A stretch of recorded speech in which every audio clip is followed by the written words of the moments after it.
And so here we are again with these super bright lights and a blurred background, which I'm really not sure how to correct that too much. Still makes me look like I'm like floating around in space, but whatever. Anyways, quick update real estate wise. 7 new listings last week, only 1 sale. The market is extremely flat. We anticipated properties to start coming on the market. I think you'll see probably around about the same 6 to 8 come on the next couple of weeks, like per week. And it's not going to be enough to create any change in the market. Now, that being said, we have had a few buyers come back to the table, and I believe that's because there has been announcements that the Bank of Canada will raise rates again, although it'll only be up about another, they're anticipating another 0.25%.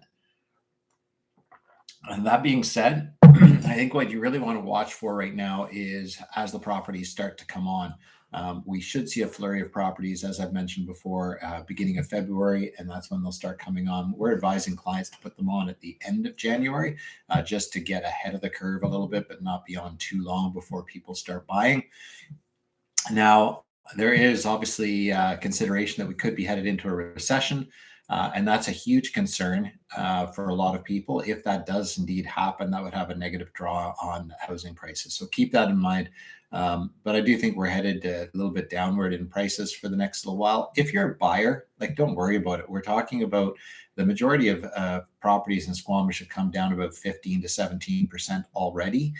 There might be another 10% to bake into that. But even if you're looking at a property and the property comes down 5 or 6% and then continues back upward, you're not going to miss much of the move. You're never going to time it exactly correctly. And I think we need to get back to the basics where we're looking to buy properties because they're the right properties for us, and no longer looking to buy properties because it's the one that's going to appreciate the most.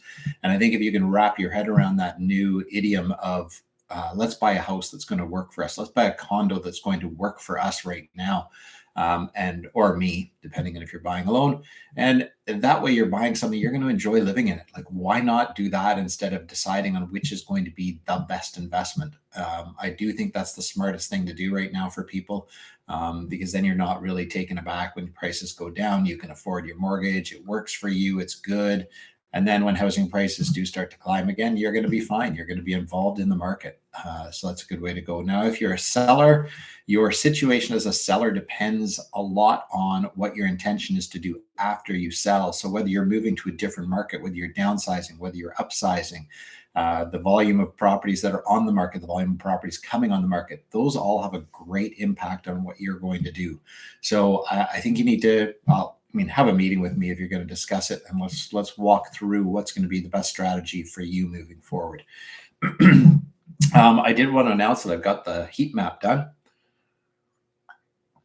Now, those of you that don't know, I took a whole bunch of parameters. It's taken quite a while, actually. What I ended up doing was I took a whole bunch of parameters, things like sales active ratios, new listings. I took population into account. I took employment rate into account.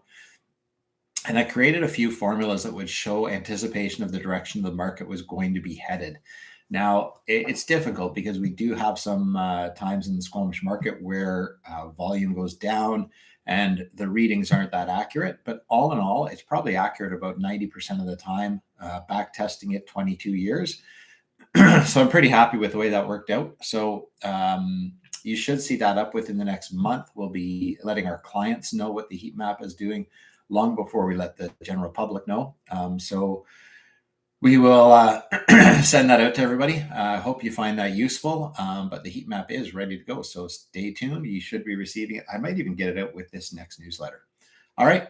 Take care, everybody. Have a wonderful day and a great start to the new year.